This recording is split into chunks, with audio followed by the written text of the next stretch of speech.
a country on brink of default with less than 2 months of import cover in its treasury.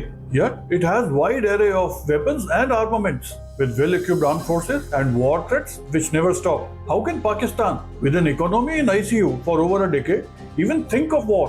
और हम आज 75 साल बाद आज कशकोर लेके फिर रहे हैं और हम ये इस तरह की जो हरकतें हो रही हैं पाकिस्तान में और जिसने हमारे मुल्क का सारा पोटेंशियल खत्म कर दिया कि हम आज भिखारियों की तरह दुनिया में फिर रहे हैं कि beggars cannot be choosers। ये बात मैंने पहली मर्तबा नहीं की। अब देखो 74 साल हो गए हैं, हम माशी लिहाज से आजाद नहीं हैं और कर्जों के ऊपर कर्जे लिए हमने। Today we are uncovering the economic paradox of Pakistan. How does a near bankrupt country continue to fund one of the most powerful armies in South Asia? And more importantly, who's paying for it? Before we move forward, please do consider subscribing to this channel if the subjects of business, finance and economy are of your interest. Let's start with economic balance sheet of Pakistan. As of April 2025, Pakistan's foreign reserves stand at about $8 billion. That's barely less than 2 months of imports. Inflation fluctuating over 24%. Unemployment rising. Pakistani rupee devalued by over 60% in last 2 years. And the external debt, a staggering $130 billion with over $24 billion due in this fiscal year itself. In any country, this would be an end. But not in Pakistan, because in this country, economy runs on geopolitics. Pakistan spends about 3% of its GDP on its defense, which is about $11 billion a year. Now compare that to what Pakistan spends on its healthcare. It is about just 1% of GDP. So how does it afford this? Simple. Pakistan doesn't pay for it. Others do.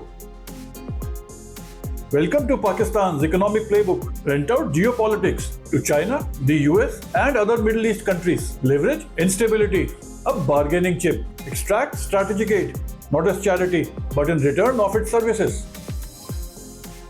Between the years of 2002 and 2018, US gave Pakistan over $33 billion, much of it for military operations during their war in Afghanistan. Today, China has replaced that role with over $30 billion in CPEC and other commercial loans. Saudi Arabia and UAE often step in during financial emergencies of Pakistan. For example, in March 2024, Saudi Arabia rolled over a deposit of about $3 billion and UAE added another $1 billion of lifeline. This isn't aid, it's investment in regional leverage. As long as Pakistan is too important to fail, the money keeps flowing.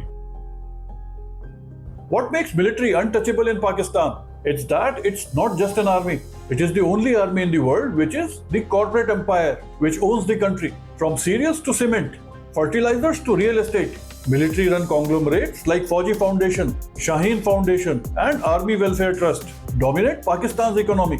Otherwise, Pakistan doesn't make most of other things that they consume. Be it a small needle, tea, coffee, cars, aircrafts, you name it. In short, military is both the sword and breadbasket of Pakistan. So even when the state crumbles, military stays strong. Make no mistake, a full-fledged war, even a small one, would be catastrophic for Pakistan.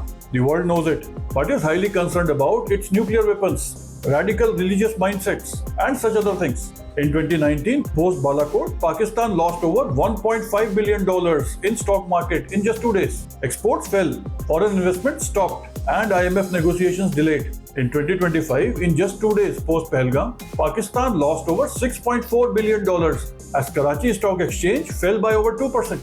Pakistan walks a fine line, economically bankrupt, militarily absolutely alert.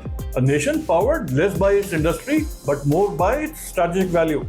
But the world is changing, with USA pivoting to Pacific, Gulf states diversifying away from dependency, and China tightening its purse. The rent may soon be due. The question is, what happens when world stops paying for Pakistan's war economy?